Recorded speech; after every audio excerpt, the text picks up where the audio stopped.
Welcome to Books on Air, the podcast you don't want to miss.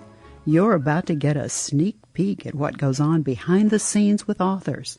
We'll find out their secret recipe for creating a book. You'll find out where they get their ideas, and we'll give you the inside scoop on their next project. Want to know more? We'll tell you where to find them on social media. Ready?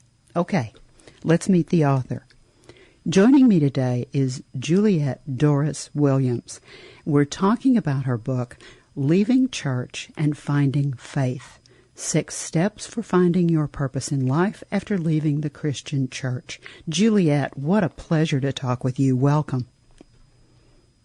Hi, Suzanne. Thank you for having me. Now, the title of that book says to me, there is a story behind this. Would you tell us the story behind this book? Well, it's a journey. It's a journey book. My personal journey. Someone asked me, was it autobiographical? And I said, well, yes, of course. And I don't know. I believe that's the kind of author that I am. That I write from my own personal experience. So it is actually chronologues my journey of leaving the Christian church. An interesting. And I always need to say to people, because I actually got interestingly confronted, small c, on my LinkedIn page by someone that my sense is they come from a deep fundamentalist background, as do I, and they threw Bible verses at me about why that was so anti-Christian, and so I said because I am a student of the Bible, I threw a couple of Bible verses back at him, and I told him that leaving church and leaving God are not the same thing. And so I left the Christian church, but I took God with me. So. Can you give me an overview of the book? Sure. And perhaps I have said it in the title, Leaving Church, Finding Faith. It is about the why I took that journey, the incidents and disquiet I was feeling that prompted that move and that shift.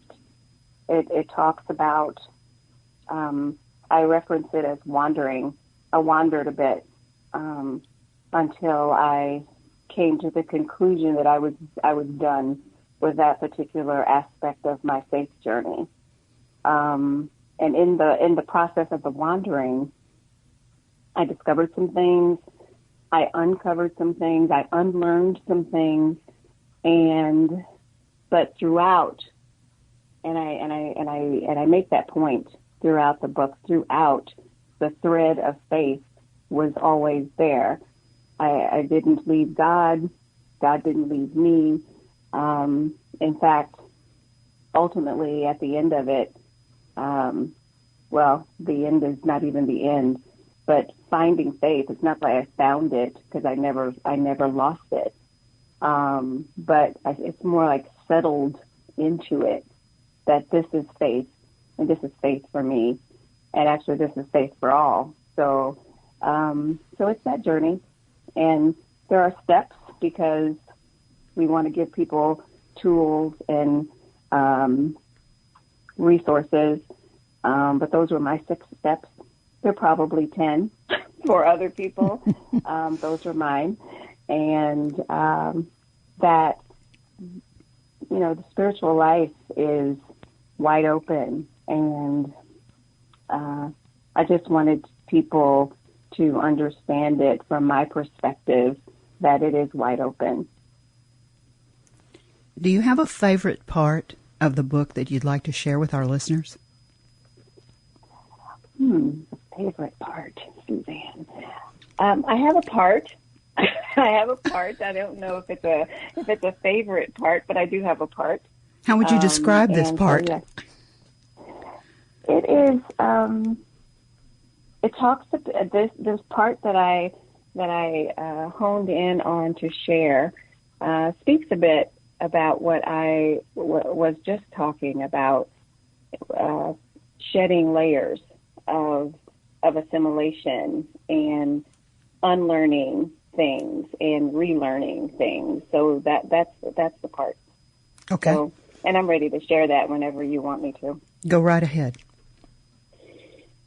Okay, so this is actually chapter 3 of Leaving Church, Finding Faith. It's the title of the chapter is The Lesson in the Leaving, and it's a paragraph or two in. And it reads as such.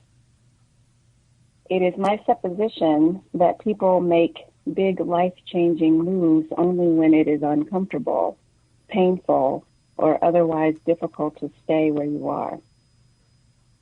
We make changes when remaining on the current path is no longer sustaining us or feeding us. Essentially, we make a change when not changing is no longer an option that we are willing to live with. For me, that journey was about peeling off layers of assimilation, unpacking life trauma, and being open to experiencing the world differently without the comfort and the affirmation of a community that I've relied on as foundational to my life. It was as much a turning inward to better hear the guidance of the Holy Spirit as much as it was a face forward, one foot in front of the other, turning into the wind of whatever the world presented. It was about finding new ground while standing on a people mover machine. I know that I was headed somewhere to do some important thing with people I have yet to meet, with no solid goal in mind. I know that I must keep going, and the opportunities to serve will present themselves. Meanwhile, the unlayering process will be simultaneous to the journey, and there will be lessons in the leaving, lessons that will only make sense as I continue on the path. That's a good part that you chose. I really like that. I like your imagery, and I like the kinds of philosophy and the things that you said. That's really good. That's good writing. I'm a former English teacher, so Thank you. That's good writing. Thank you. High praise. No, that's really good writing. You know, one thing that strikes me, often when people think about writing a book and they start writing a book, they have an idea in mind up front. But as they get into the book, they discover that there are things that they learn about themselves as they go through this process. Was that something that happened with you, Juliet? Did you learn something new about yourself as you went through this process? It came together more so. Let me just say that this was not the book that I intended to write. There it is. Right. I started down a path, and it was not the book that I intended to write. Yet it was the book that came out, and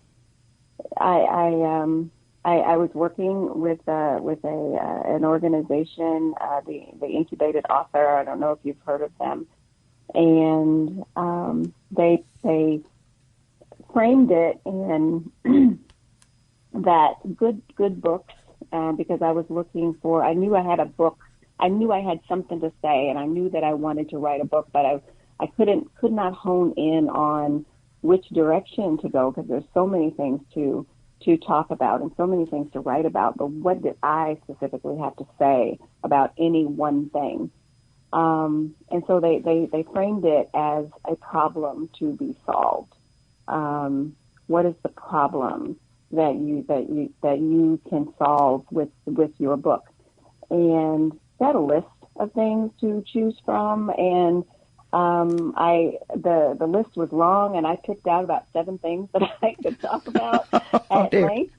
And as I went down this path of writing this other book, and then the coach person that I was working with asked a question, and it so stopped me in my tracks, and there I went. There I was, having to discard all that I had put to paper or put to screen, as it were, and I'm on the other path to this book, and there it was. The creative process is a very interesting process, whether you're writing fiction or nonfiction. Our brains and our minds are quite unique when they're in that creative mode. I've written both fiction and nonfiction, and it's a very interesting process. It's exactly what you described. Sometimes you will start down a path, and sometimes you will believe that this is where you're going. And all of a sudden, you get a ways down the path, and something happens, like the coach asking you a specific question. And all of a sudden, it's like a light bulb literally comes on in your brain, and you think, wait a minute, I'm going the wrong way. I need to turn around, go back, and go here and not there. It's really interesting, isn't it? It is. It's fascinating now. It was frustrating then, but it's fascinating now when I think about it. Yeah. And this is the book you really wanted to write. I don't know that I wanted to write this book. I don't know. I think that this actually my daughter, who serves as my muse sometimes and the unpacker of my brain at other times. She said, this is the book you needed to write. And I think there's some painful stuff in the book that I talk about, and I don't know that I was actually ready to call it and name it and deal with it in a real sense until I could actually see it from an objective point of view. And so it's my story, but it's my story on the other side of the healing from it. You know what I mean? Yes. Did catharsis take place, or had it already taken place? Catharsis. Well, I had already accepted this is my truth. This is my reality, and this thing happened. It was not pleasant. It hurt, and I'm past it. I'm past it now, and or at least so I thought. And I'm good and solid in where I am now with my in my faith journey, my relationship with God, and I'm in a good place. And I come to a place. I think this is the human experience. You come to a place of acceptance of what your life is, and if you're in a good place, I tend to not want to look backwards and rehash and mull that around in my brain about shoulda, woulda, and coulda. So I don't want to do any of that. Or, I mean, I'd reach a point where you don't do any of that. And I've had therapy since then. That's a whole other thing. And so I was at peace with it. But yet it was there. It was there. Lots of words were there for me to tap into. I was ready to share it. So there it was. This sounds like such a powerful book. I know that our listeners are curious about where they can find it. And we both know that it's on Amazon. We looked before we started talking, as a matter of fact. Yes, it's absolutely there. So it is absolutely on Amazon, the ebook, and the print book I am working on as we speak. So it will also be available. A print book will also be available very soon. Let me give our listeners the specific name of the book and spell your name for them so they can find it. If they go to Amazon, there's always a search feature at the top. and they could put in simply the first part of the title, which is Leaving Church and Finding Faith. If they wanted to put in the rest of it, 6 steps for finding your purpose in life after leaving the Christian church, by Juliet, Juliet, Dorris, Dorris, Williams. If you put simply Leaving Church and Finding Faith by Juliet Dorris-Williams in that search feature, it comes right up. And there's a nice little excerpt and a little summary there of the book. Are there other places, Juliet, that they can find the book? They can find me on Facebook, on my author page, which is Juliet DWMS author. That's my Facebook author page, and they can find me on IG also, Juliet DWMS, and that's also my author stuff. A little bit of me stuff too. We are right now also, while I'm working on print version of Leaving Church, Finding Faith, I also have a website that is undergoing a little rehab where, and they can just look for me on the web at julietdorriswilliams.com, all one word, julietdorriswilliams.com. That's where they'll also find my first book. Leaving Church, Finding Faith hasn't made it to the website yet, but it's being worked on right now. So book number 1 is at julietdorriswilliams.com. And they can also find that on Amazon too. And print books are available. Print versions are available for that book.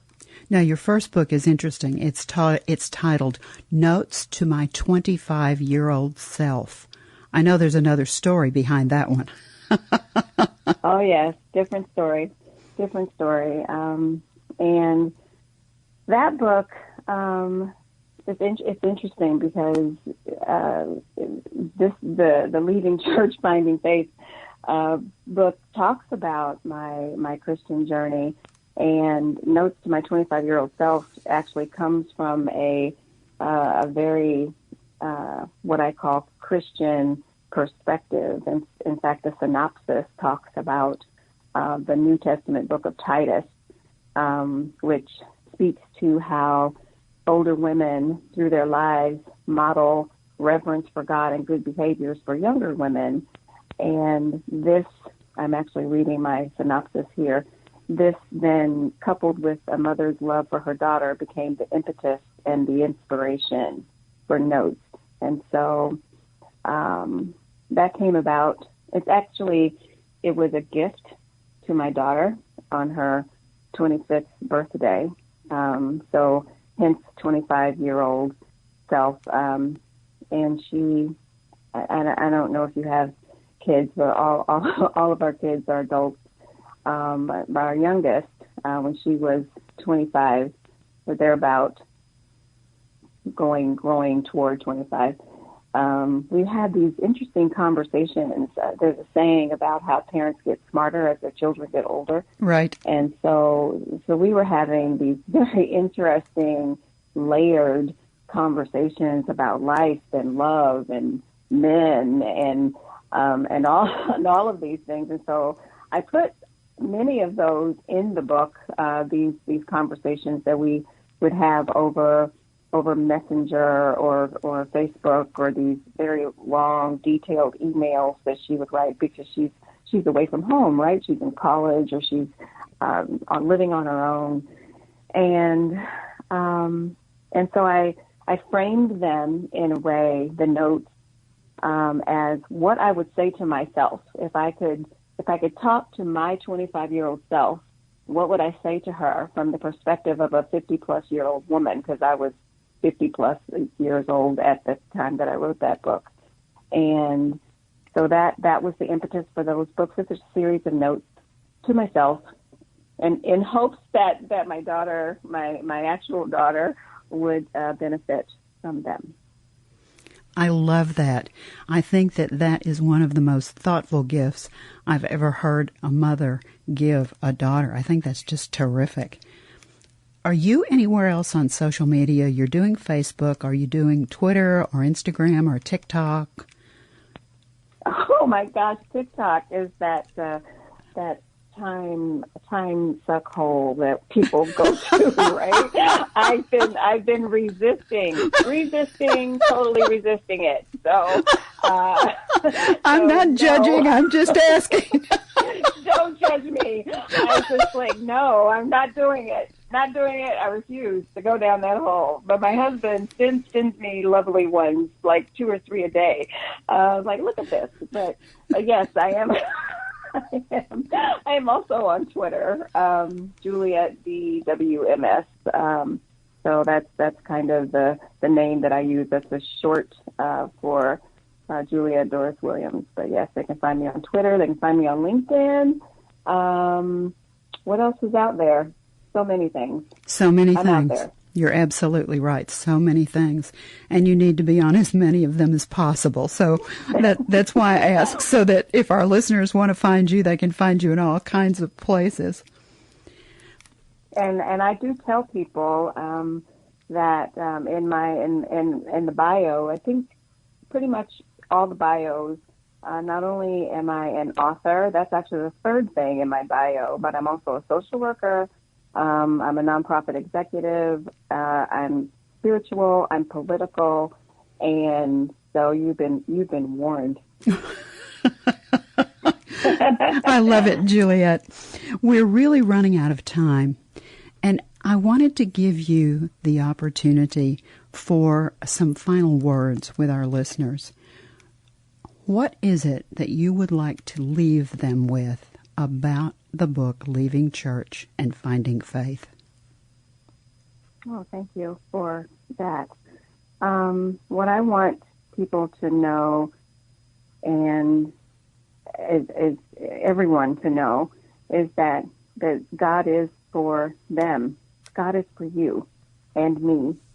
Grace is free for you and for me. And God is not contained in a box. God is everywhere, and we're all connected. So that's it. Thank you so much. It's been an absolute delight and pleasure to have you as our guest today. Thank you so much for joining us on Books on Air. Thank you, Suzanne. Now remember, you can find Leaving Church and Finding Faith by Juliet Dorris-Williams on Amazon. You've been listening to Books on Air podcast, brought to you on webtalkradio.net. By the way, you can also hear our podcasts on iTunes and iHeartRadio. I'm Suzanne Harris, and I hope you'll join our next Book on Air podcast. And remember, it's the place to be. Thanks so much for listening.